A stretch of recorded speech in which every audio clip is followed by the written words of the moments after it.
来看看普京，除了在这个日本附近的演习之外，他其实全球都在看这两位世界狂人哦，最无法掌握的两位领袖见面了。睽违了24年，普京再度踏上了北韩的土地去拜会金正恩。北韩以非常大的阵仗啊，数十万人上街去欢迎他。他是凌晨2点45分飞抵到平壤的，比预定的时间晚一点。我来看看画面上，他一下飞机，谁等他？金正恩亲自等着，其他人不陪同了，因为这么晚了，半夜2点45分，金正恩不睡觉，熬着来等他，而且一见面，两个人热情拥抱2次，铺红地板，高规格。都是插满了国旗等等的高规格来欢迎普京之外，另外2个人还同时搭乘到了这个谁送的呢？普京送他的豪华加油车啊，2个人一起上这个车，代表这个金正恩真的很喜欢这辆车，一起搭着这个车，看到路边都是摆满了各种俄罗斯的国旗啊，普京的照片啊，满满的啊，不止哦，还看到了很多夹道欢迎的民众都摇着国旗在欢迎普京。那这种规格显然是已经非常高度的友谊的表现啊，甚至还有人在讨论说，他晚到之后，这个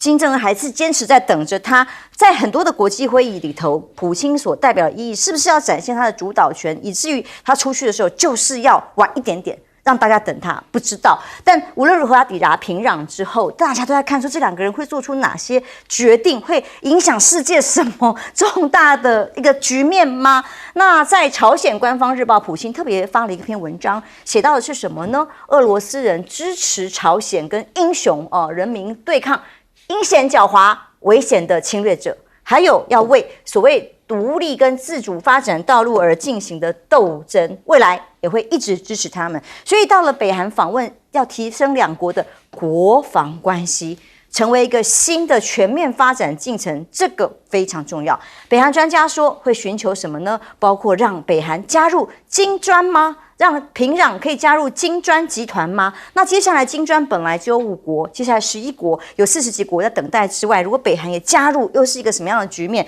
军事、经济、文化的合作。那韩国学者说，这次双方会晤议题将会是在给俄罗斯提供多少武器吗？因为先前其实北韩有说过，澄清过他们没有提供给俄罗斯武器在俄乌战争当中了。但是这一次韩国学者就说，要提供多少武器要管。是接下来要谈的筹码，还有朝鲜可能会通过武器给俄罗斯换来食品跟燃料，当然也不仅于此，包括朝鲜5月份我们看到有一次间谍卫星发射失败的，这一次随行的人员里头就有俄罗斯的太空专家所以是不是寻求太空技术的协助也不可能，国防部长、外交部长通通都来了嘛所以当美国的盟友很担心，美国也很担心这2个人见面可能接下来发生的效应跟合作，北约警告了秘书长史托滕伯格特别公开的谴责，他说对俄罗斯可能为朝鲜的导弹还有核计划提供协助感到忧虑，因为就算不是给他核武，可能是提供他核武研发的技术。布林肯甚至说，普京访问平壤反映他迫切于加强支持俄罗斯出兵乌克兰国家的关系，所以要求北韩提供武器吗？ CNN 的报道认为是金正恩这个补偿什么可能会落空，是什么呢？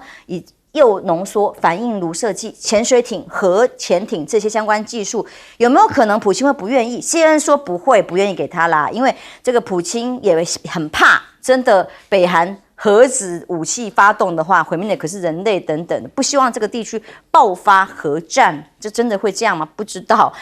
例如像援助俄罗斯侵乌克兰被警告，这个是北约提出来的，说你中国不可能两面讨好，你一方面又要扮演世界和平维护者的概念，那又要提供俄罗斯武器。就大陆外交部发言人林健就回应了，他是很强硬的回应的，他说北约在乌克兰危机中扮演什么角色？国际社会自有公论，你们该做的是自我反省，不是对中国抹黑。所以北约跟俄罗斯的这个战争会爆发吗？除了乌克兰之外，其他北约国家一直呛虾跟这个疑虑的情况之下，各国领袖开始出现谴责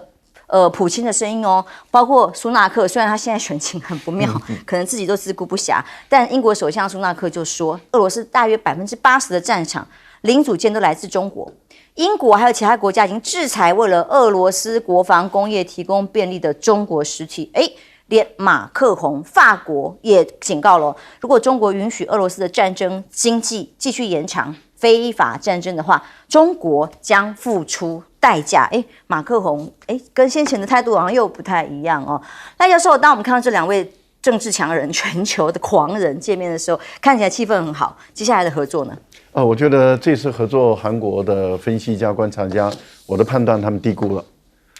低估了，因为这次我们看到规格很高，而且双方的情绪是很高昂的热烈的。这个很明显的普丁也邀请金正恩再度的去访问俄罗斯，金正恩也已经欣然同意，这代表两国之间的关系要拉到非常的高度了。那高到什么程度呢？高到联合国的安理会的对于朝鲜的任何决议都无效了。我的推断是完全无效了。而且呢，这个对于朝鲜来说，任何对俄罗斯的制裁也都无效了。也就是朝鲜完全不会理会北约、欧盟的对于俄罗斯的所有的制裁，完全不理会了。这样的一个态度，就是说，朝鲜会去满足俄罗斯在乌克兰战争中所需要的所有的东西，包括武器装备，包括弹药，而且甚至包括士兵都不排除。也就是说，以朝鲜现在的军队来讲，他们也可能想要练练他们的实战经验。所以我觉得对于金正恩来说，把朝鲜的军队拉到俄罗斯去部分的参战，这个也不能排除。也就是说，当北约有一些教官、有一些军事人员进去的话，那么朝鲜的军事人员也进来，你就没办法指责他、谴责他。所以我个人是觉得说，目前的情况就是，朝鲜因为金正恩有绝对的权利，他几乎不受任何挑战，所以他说了就算了，那他拍板就定案了，所以他应该会满足普丁在这一次因为现在的时间很重要必须要在冬天来之前获得他所需要的东西，那包括人力在里面。我觉得这个部分金正恩会满足。同样的道理，普丁也会满足金正恩所需要的任何东西，不管是战略性的武器，当然战略性武器不一定交在你手，但是俄国把他的核战略武器进入朝鲜，你也不能完全排除。甚至它的核动力潜舰长期的停靠在朝鲜，形成一股核作战能力，来直接威胁韩国、美国、日本，你也不能完全排除。所以我觉得这是一个未来的一个整个世界格局的一个大转变。也就是说，普丁已经下定一个决心，完全不理会安理会的任何一个决议。原本我们安理会对朝鲜有制裁，有经济制裁，现在看起来是普丁他的态度就是完全不理了。然后金正恩的态度也不会理会北约任何意见了。他说我们全力支持这个俄罗斯对于乌克兰的战争。所以我觉得这两个国家这个互补所长互相所需，这样的一个情形，对朝鲜半岛的局势其实不是一个非常稳定的一个情势了。那如果说今天北约更多的力量介入俄乌的战争，我觉得也不能够排除俄国那么去煽动朝鲜在韩国这个地方进行一场有限度的局部性的两韩之间的冲突的军事冲突。因为只要有限度的两韩之间的军事冲突，就会让韩国、日本等甚至美国他们的股市、房市、经济碰到重挫，因为会让很多世界各国在韩国、在日本的投资者他们会感觉到恐惧，会撤走。这样的情形很有可能会造成韩国股市的大跌，日本股市的大跌，连带的台湾都可能会受影响。所以我个人认为，如果民进党当局脑袋好一点只要一点点就好，那就应该要去把最坏的状况设定在里面，因为我们永远不会知道最坏的状况，如果一旦发生，你有没有筹码来应对？因为一旦发生的时候，台湾的股市能不能撑得起？台湾的房市、台湾的经济发展能不能撑得起日本跟韩国的大的经济动荡，甚至美国的经济动荡？所以我觉得在这个部分中，大家还是要有一个警戒心，因为这一次的访问，我的判断是成功的，非常成功。所以美国坦白说是焦虑了，但是我觉得美国人有脑洞。你在这个时候，你应该像韩国的外交部，他们就一直希望中国能不能帮我稳定一下朝鲜半岛的局势。那是韩国的负责国防的跟外交的人员，现在在中国大陆2对2的会谈，他们一直希望中国能够帮忙来稳定朝鲜半岛的一个局势。结果这个北约马上要卸任的秘书长跟布林肯的脑洞里面，还有这个苏纳克7月4号就要下台一鞠躬的这个苏纳克，以及可能会跛脚的马克龙，他们却还要去打压中国大陆。我觉得简直这些国家的领导人士都有脑洞啊，他们的脑袋里面，要不就是萎缩跟鲸鱼一样的大小，真的是厉害啊！其实也是被逼着通通站队在一起的哦。想想看，北韩已经被世界孤立了那么久，美国，那现在是俄罗斯，其实也被围剿跟围堵了这么久，惩罚各种的惩罚，就是这两个人联手的时候各取所需。你看俄罗斯手上有多少核武，这两个国家都有核武啊。就是俄罗斯长期被制裁、被围堵的结果是，今天有个消息，它已经变世界第4大经济体，这到底是怎么回事，我都不知道。这当然啦，这里头有没有水分这些我不晓得，但是显然他们弄了2年多没有把俄罗斯弄死，反而把欧洲弄得快死了，就是这样。所以我觉得美国自己的战略本身需要去调整。那当然，俄罗斯毕竟还是有受到影响，所以他会来去见金正恩。当然，双方是有合作的项目的，绝对不是很单纯，只是大家见面聊聊天而已。那只是你从他迟到这么久，这次破天荒纪录迟到干脆1天。那你觉得绑2天变1天？你觉得他是很不重视金正恩吗？其实我觉得不是这样，我倒是觉得会迟到这么夸张的时间，肯定是有其他事情耽搁掉。他说在处理什么？对，我觉得应该是啊，因为以他现在，我相信他绝对不会不重视金正恩啊。金正恩对他来讲是非常重要，因为包括一些弹药、一些零组件、一些东西，他是需要金正恩这边提供的，所以这应该不是不重视他。但是你看你们这些列表里头，朴槿惠已经是备受重视的一个，才迟到1个小时多。因为目前为止，他最高纪录好像时间最短的是教宗50分钟，所以已经算蛮重视了。那普丁当然我个人也是认为他迟到是有一点，就是故意要营造自己的气势的味道，这是多多少少都有。但是不管怎么样，我觉得他在这一次对金正恩的时候，并没有刻意要去用这个东西，那反而是你可以看得出来，他是跟金正恩就是尽量拉拢交情，然后希望两国有更深一层的合作。那至于说韩国这个学者说，这个朝鲜5月的间谍卫星发射失败，这次可能会向俄罗斯寻求太空技术援助，你搞错了吧？他5月那个卫星的技术就是俄罗斯的，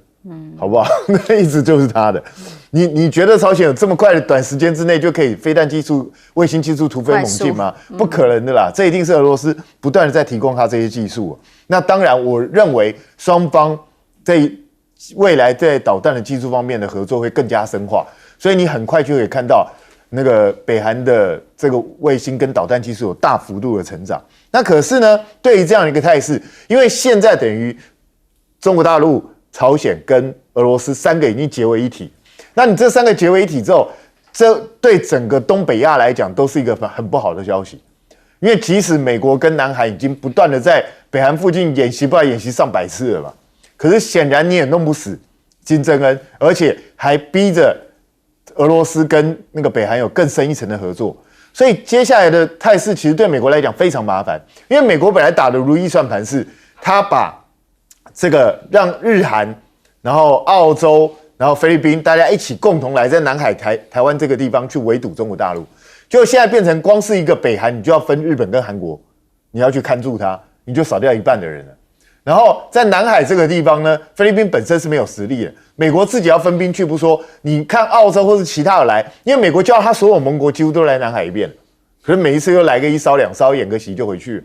所以真正能够在这个地方长期帮忙美国的，大概只有日本。可是日本绝不可能不顾自己的安危，不去监视北韩，而去管台湾甚至菲律宾的事情。所以我个人认为，就算是日本去跟菲律宾签了什么协议，他大概也只是象征性的帮一点小忙，他也不可能做很多的东西。所以在这种状况下，现在其实对美国来讲，他最先的东西就是要赶快结束乌克兰战争。可是为了选举，他又不能结束。所以我觉得美国自己把自己走向一个死胡同。那至于什么北约啦，或者这些国家啦，在我看来那些都是选举语言而已，基本上对中国大陆不会产生任何影响，对局势也不会有任何改变。因为西方这些领袖的焦虑可以想象，但喊出来的话，其实也都只是你不可以哦，你不行哦，然后也无法有任何的作为，就代表这个地区真的是风险度已经高到不能再高了。我觉得这一次我看那个金正恩跟这个普丁见面哦，我的看法就是，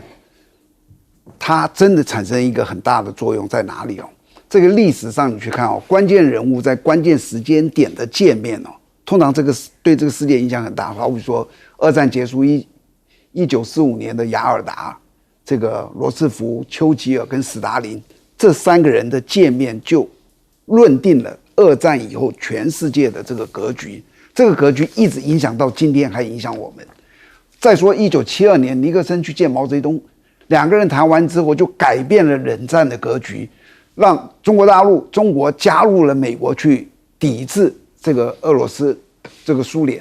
如果那个时间点苏联跟中国大陆结合在一起，如果那个时间点中国大陆跟苏联结合在，你认为今天世界格局是这个样子吗？所以关键的时间哦，谁跟谁见面那是很重要的。但是也有些东西你不要以为领袖见面就是怎么样。G7 那个7个大头才见过面。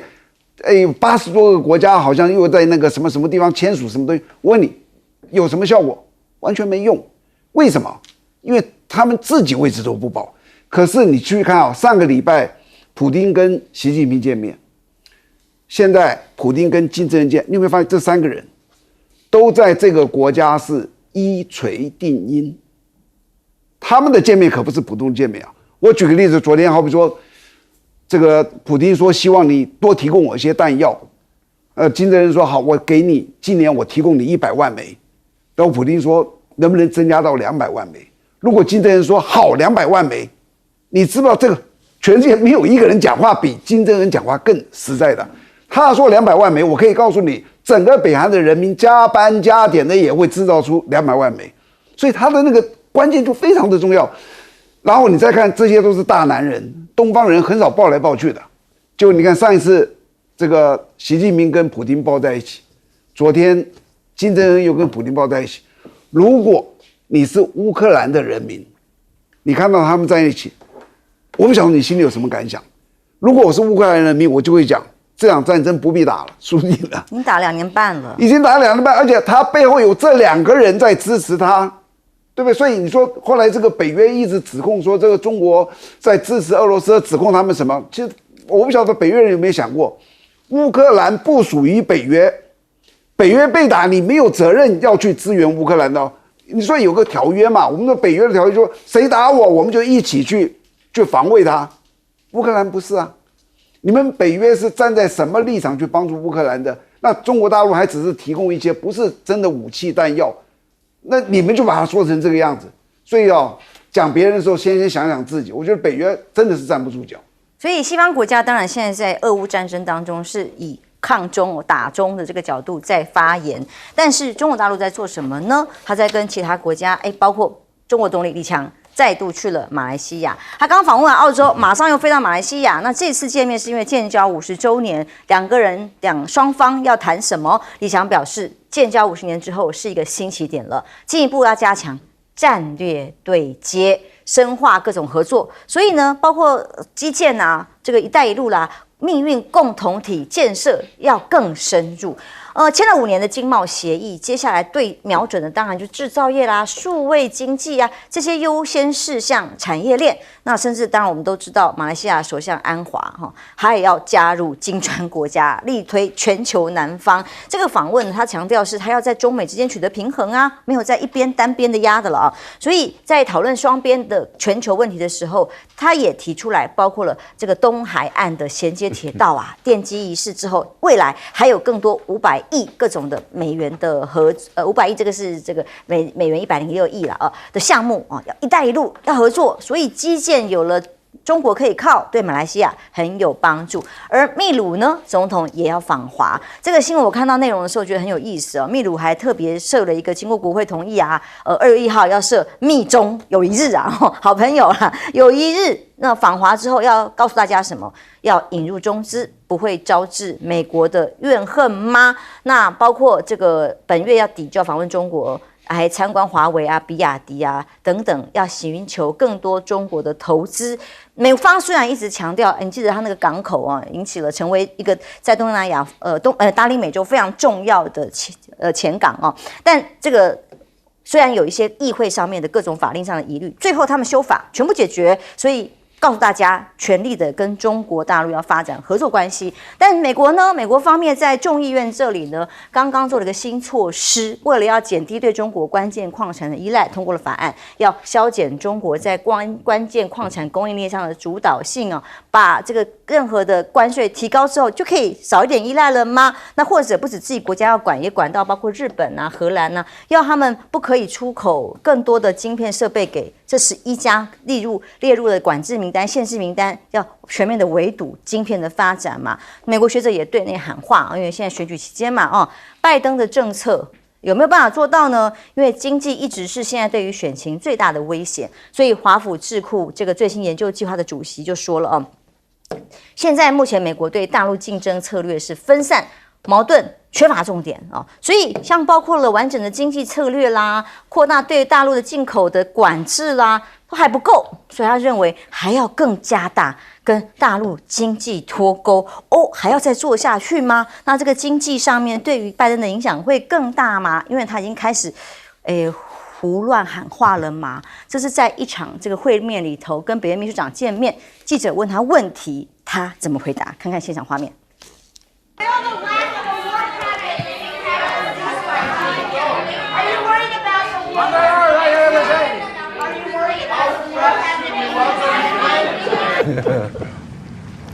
Thank you very much. 你们听得懂他刚刚说了什么吗？我相信也没人听得懂，他自己也听不懂，不，对不对？可能在幽默啦，反讽记者，那么多人一直提问没有办法回答，也听不懂但是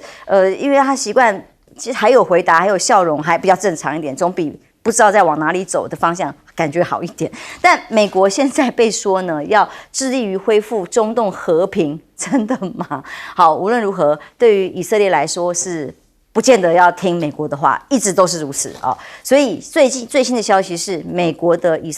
色列的外长卡兹公开发布，他也是在社群软体上发布的，将对黎巴嫩发动攻击，作战计划都已经通过了内部的各种验证。决定继续加强部队去战场上的战备，准备要攻打黎巴嫩。那这件事情呢，拜登很急，赶快派了特使跑去见这个纳坦雅胡。但显然纳坦雅胡说，我们的计划不会改变。所以各方施压之下怎么办？如果你劝也劝不住，美国立场不是很尴尬、很难看吗？布林肯就说，美国政府仍然在审查总统拜登所谈的有2000磅炸弹的这个运输，不一定要提供给以色列。所以我们有啦，有部分的这个2000磅以上的这个炸弹，我们没有提供给以色列，因为避免它用在像拉法这种人口稠密的地区。可是却阻止不了。那以色列要做什么？要攻打谁？也不是美国可以管得了的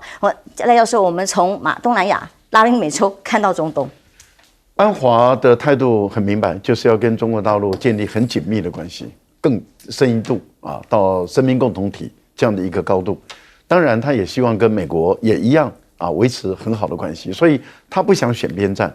那中国大陆也确实没有要求马来西亚的安华选边站，但是美国却要求安华要选边站，所以安华承受巨大的压力。这也就是为什么安华在这段时间内不断的跟大家来直接说明，就是美国给他的压力有多大，就这个不行，那个不行，那个给他压力，那个给他压力。但是对于他来讲，他认为美国这样的一个做法是毫无道理的，而且毫无理由的。马来西亚的首相当然要站在马来西亚人的利益，而且他们的利益是认为跟中国大陆建立更紧密的关系，更符合马来西亚人的利益，所以他的意志很坚定的要朝这个方向走。那这次李强去马来西亚的访问其实是水到渠成的最主要在哪里？其实本来东盟的国家中，像越南、像泰国，其实都有非常好的条件跟中国大陆发展出全方位的生命共同体的对接，但是由于越南的反复无常，所以本来有这种文化关系的中越就反而走得并不顺。那泰国本身由于日本、美国跟中国之间举棋不定，所以也造成了泰国本身也错失了这么好的一个机会。那现在泰国的总理也知道他们之前的路走错了，他们现在也要回过来，但是马来西亚始终如一的一直走下去。我觉得这个还有几个因素，第一个就是华人在马来西亚的影响力比重，那事实上使马来西亚跟中国可以透过华人然后的关系然后跟两国之间，不管在商贸、在文化、在旅游、在教育，在各方面全方位，华人可以扮演这个马来西亚跟中国之间非常好的一个桥梁，而且这种是天生的桥梁。也就是我们知道，马来西亚人很多人会讲好多种地方语言，就是有些人他会讲马来语，可他也会讲客家语，也会讲广东话，他也会讲闽南语，他很会各种语言，所以他在未来扮演中马之间的合作交流啊，甚至很多合作项这个部分，其实也提供给华人很广阔的一个空间。我觉得马来西亚也在这一次中跟以前不一样了。他们对于华人也不会再有这种排外的这样的一个心态，他们很清楚的知道，他们要妥善的，而且要珍惜华人的这块宝贝，让华人跟整个中国完全能够对接的情形下，你看他们的副首相兼教育部长就呼吁，就说我们马来西亚应该派更多的学生到中国大陆来留学，而不要再像过去一样都到欧美去留学。而且我们应该要有计划的去告诉我们的这些家长们，送到欧美留学的竞争力，回来时候的竞争力没有比送到中国大陆的竞争力还要来得强大，反而送到中国大陆的回来的这些工程师，他们的竞争力更加的强大，而且呢性价比又更好。这样的一个情形，我们看到对马来西亚来说，在这一次中马之间的关系，我觉得合作项目会很多，尤其是不只是基础建设、工业园区、半导体的园区，中国大陆在这个部分里面是全方位的。我觉得中马之间的一个对接事实上在这一次中展开的很清楚了。这种地缘政治之间的合纵联盟，现在真的是剧烈在变动当中，随时都不一定是完全已经不在美国的控制当中。更多话题，休息一下，马上回来。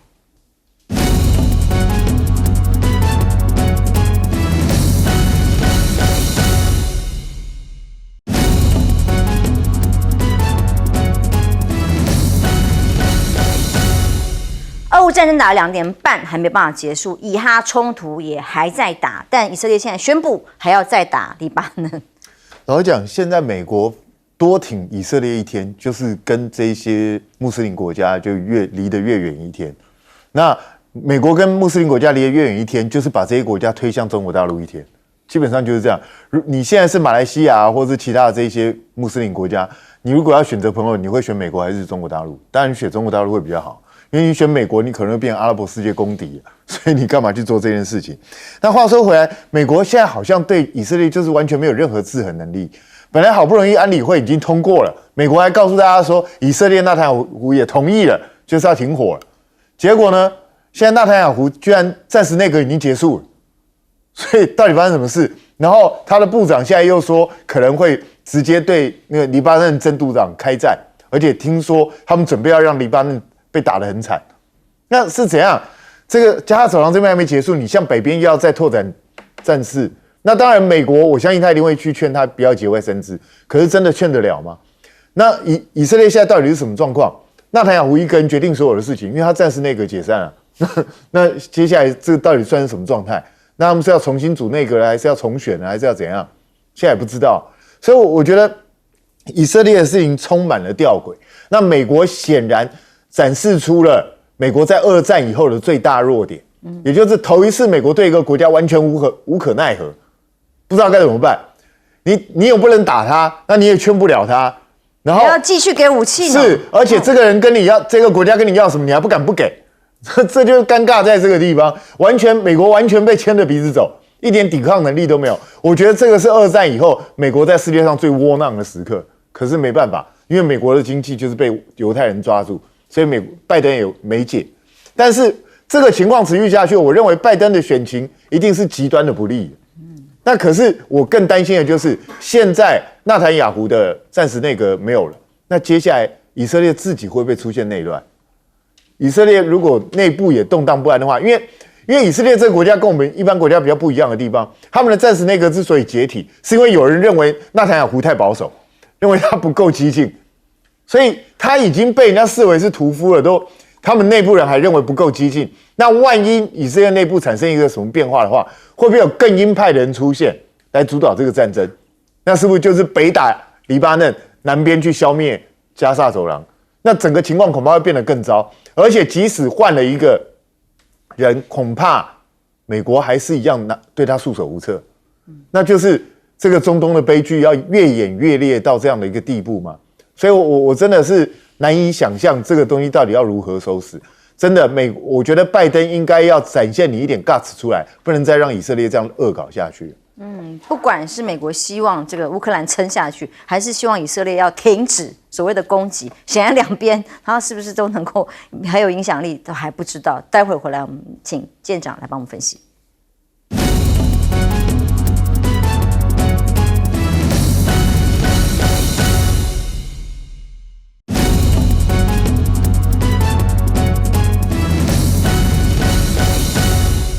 金砖国家的崛起，越来越多国家要加入，马来西亚也想加入，代表了一种不一样的世界秩序。我记得刚开始这个习近平推出"一带一路"的时候哦，很多人都觉得奇怪，你这样做干什么？我也听过一些绿营的跟我讲说，这就是因为他的自己的基建做到顶了，他没有办法消化了，所以他要往外这样推这个事情。所以在这整个过程中间，其实很多人对中国大陆的"一带一路"是抱着一个怀疑的，到今天还有很多的批评。可是现在已经12、3年过去了，这12、3年慢慢的让全世界的人看到中国是真的在帮我们。好比说秘鲁的那个港口，人家花了100多亿美金呐，这样子帮你去盖。所有的这些国家，你去看一看，只要加入"一带一路"的，他都有帮他去做一些基建，交通也好，道路也好，港口也好，甚至有那种叫经济特区。好比说你这港口旁边，我给你做一个专门的一个经济的各种的厂商来进驻着。这样去发展，从一个地方看得最清楚，东协10国。东协10国以前刚开始10年前哪有什么经济，现在是整个中国大陆全世界最大的一个经济体。这个时候大家就发现，以前就是美国叫我们这样每天管我们又不帮我们，可是中国大陆出现了一个比较，中国大陆从来不管任何人的，台湾算例外啊。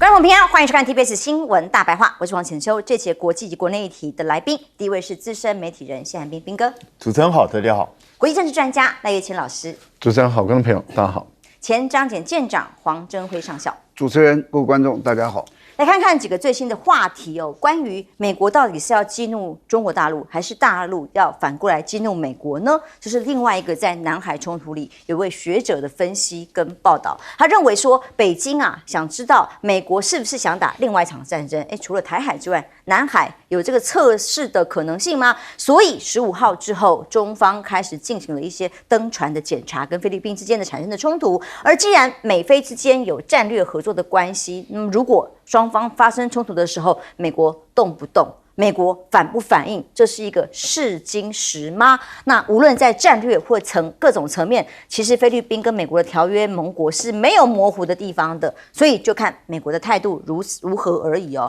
因为在南海这里，大家很担心的风险指数越来越高。以同一件事情2个不同的报道的角度，先来看看这个应该是东南亚那边的媒体是 Maritime Investigative 的报道，是通报。他说呢，在一场冲突里头，18号的报道里面告诉大家，有中国海警船直接偷走2艘菲律宾船，而且还把它的货物，其中包括枪支，统统倒到海底去了。这个报道是说，中国海警把进到这个海域相关的2艘橡皮艇拖走，把里面的物品包括枪支全部丢弃。后来丢弃，但不知道我想象中丢到海里面还可以回收就厉害了。就说菲律宾海军后来还回收了这些船只，但没有收回全部的货物。好，另外一则报道的角度就不一样了。同一个事件，它的报道是说，中国在阿云礁这个附近登船拦截，去检查菲律宾船只，菲律宾有船员受伤，那中国也从海军人员手中缴获了高威力武器，缴获概念是什么？直接交出来，我投降嘛，交给你啊。然后据报道，击穿了其中的1枚 RHIB， 所以这个所谓缴械8支枪呢，南海3号令之后的首波冲突，胡锡进《环球时报》的前总编，当然他就说，如果菲律宾军人的枪支遭到中国海警的缴械，通常来说，就会比冲突有人受伤更为轰动，代表投降了吗？那所以这个是缴械，还是为了顾及中菲外交的各种可能性，或者是降低冲突跟风险？来这样的说辞，不知道，因为否则的话，理论上如果一旦真的有严重的冲突，到有人受伤，到登船临检，难道不会有所谓的美菲之间的协议，一起来保卫安全的问题吗？这个时候，这个地方变成一个不定时炸弹吗？美国会怎么来因应菲律宾？怎么因应呢？菲律宾说要寻求这个各种的抗中盟友，所以日菲一起在7月的时候要签订所谓的互惠准入协定，同时还要在周边进行美日加菲的南海演习。这4个国家第一次在南海联合演习，而且是针对强化发展海洋势力的中国。可是那他发生这个事情的时候，后面没有船吗？没有人吗？所以当普京去访问北韩这个时间点，大家全世界都在看到底会怎么样嘛？但是俄罗斯同时还有海军40艘的舰艇东北亚演习，就在日本跑去关心南海的局势的时候，去做演习的时候，就在日本海的附近，18号开始靠近南韩的地方就有10天海上军演。这个军演的内容，40艘舰艇之外还有20架定翼旋翼机。所以显然在南海这里的冲突，现在的复杂度已经越来越高。廖教授，菲律宾的做法已经毫无节制了因为海警法生效的时候，你只要进入领海，那依法程序马上就启动，先是警告，然后你不听，那就拦截，拦截成功以后，那就登船检查。警方执法当然要用强制力来执法，这叫强而有力的执法。如果警方执法软趴趴的，那这个算什么？那个执法力量。所以中国的海警在这个部分里面的执法的力量是很强大的，也就是强力的执法。其实还有更多的照片环球时报那边开始都慢慢的放出来了。那也就是说，菲律宾其实船只跟中国大陆比起来，那真是少太多了。整个被夹住，整个被夹住以后，它往前走也不对，往后走也不对，全部都被控制住了。被控制住以后，这个当然海警人员就上船，就强制的检查、搜寻，这代表什么？完全的实施行政管辖权了。不是说说而已，就真的做了。逮捕、没收，然后把气垫船戳破然后该拖走的拖走，母船拖走，然后其他的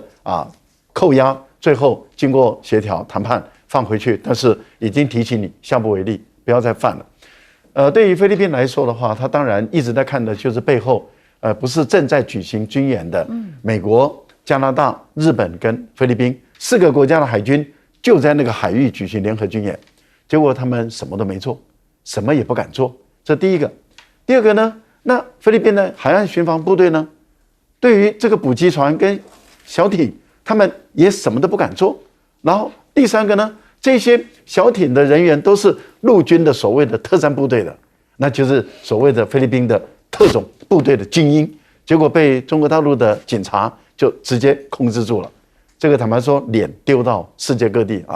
小马克思的脸真的是颜面无光，美国也是颜面无光，日本何尝不是如此呢？那有人就说，那这次中国大陆要挑衅美国要看美国的底线。我们要问的就是，那你美菲的防疫条约你生效啊？你不是有签吗？你为什么不启动？不敢启动嘛？为什么说不敢启动？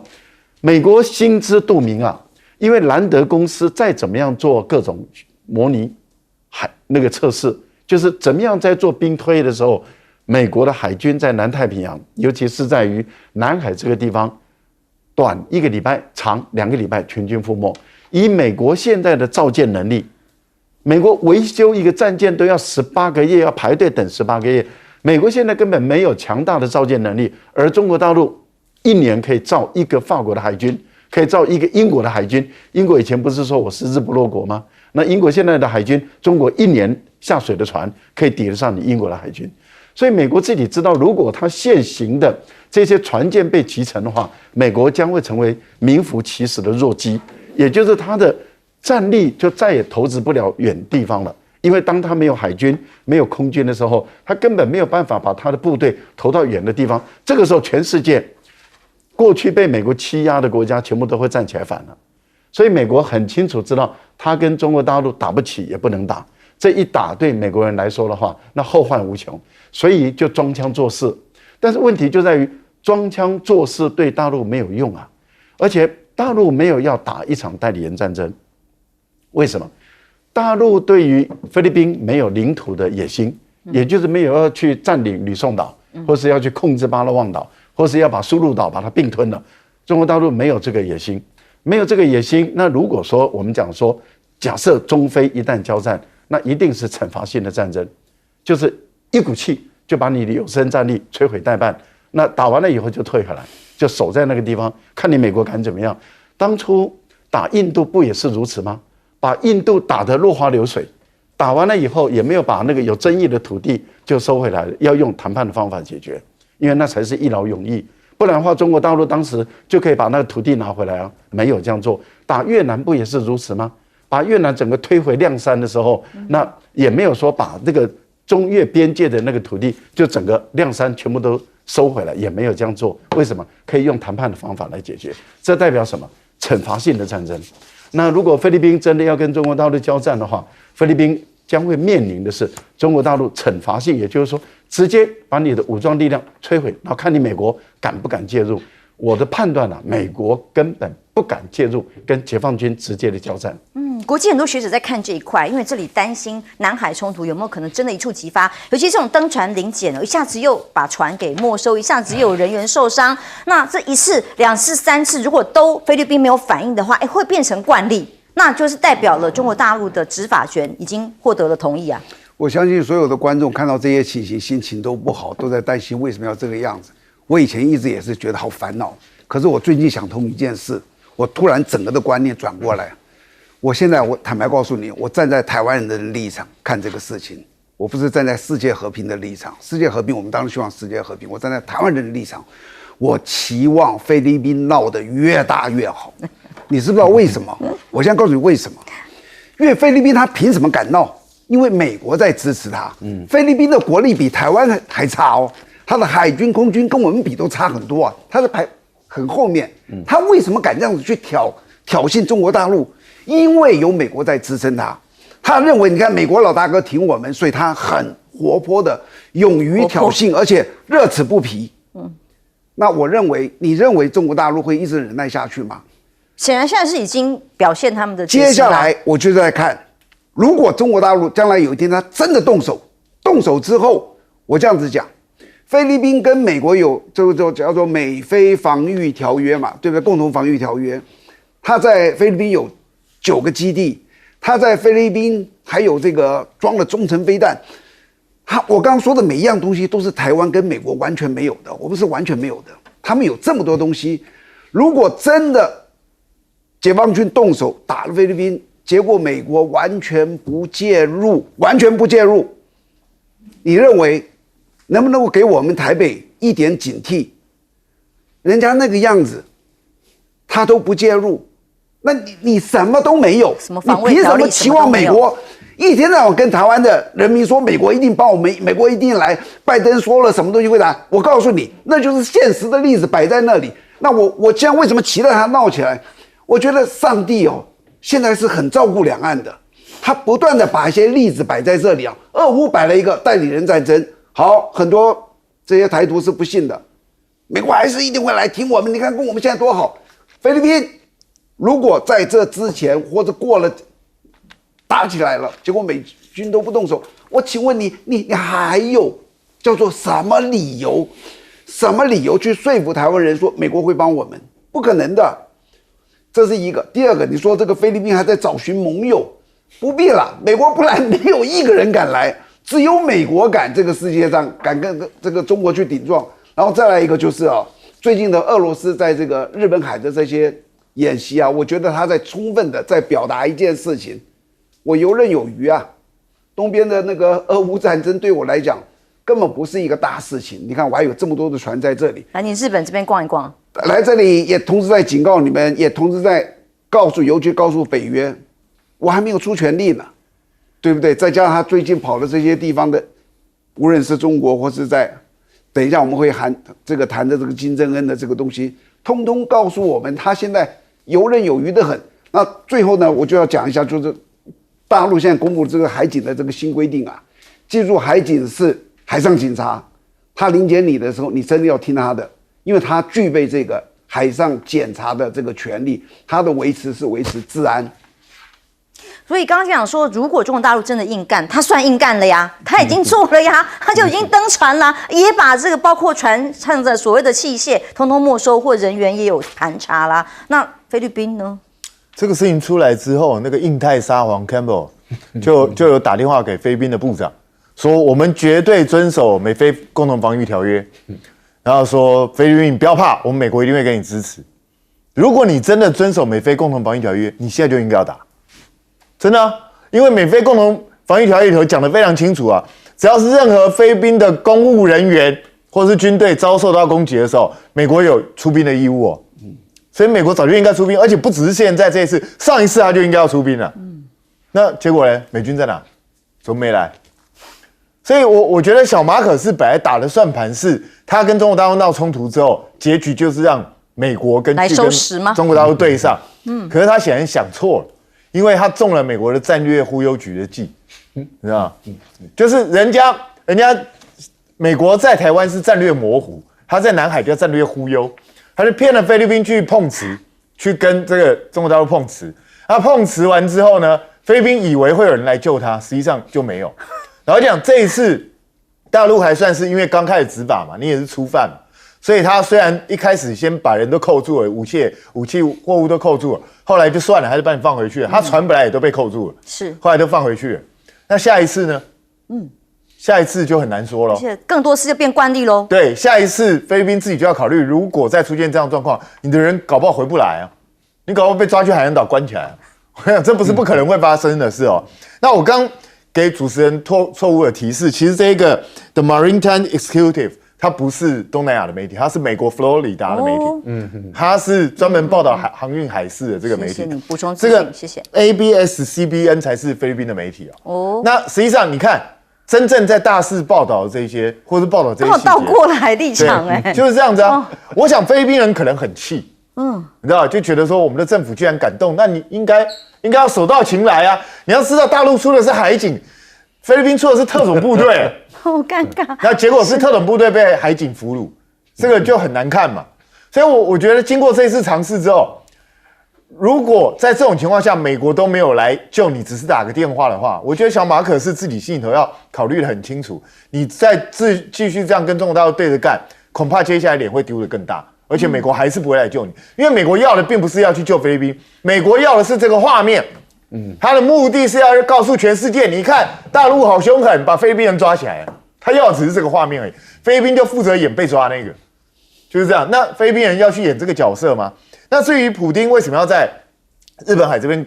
那个军演呢？其实很简单，一方面他访问北韩嘛，另外一方面我觉得现在中俄就是形成一个背靠背的形式。美国在南海、台海搞事，我就在日本海这边给你出现了。那看你打算要怎么办？现在中俄联盟已经形成了，我觉得美国自己造成这个结果，他自己未来会面对更多的麻烦。因为现在菲律宾之前所撂的狠话，就是你敢动我的人，我们一定予以还击。但现在呢，就是个问号之后会怎么发展？大家也不想要有真的扩大冲突，但问题是要怎么解决？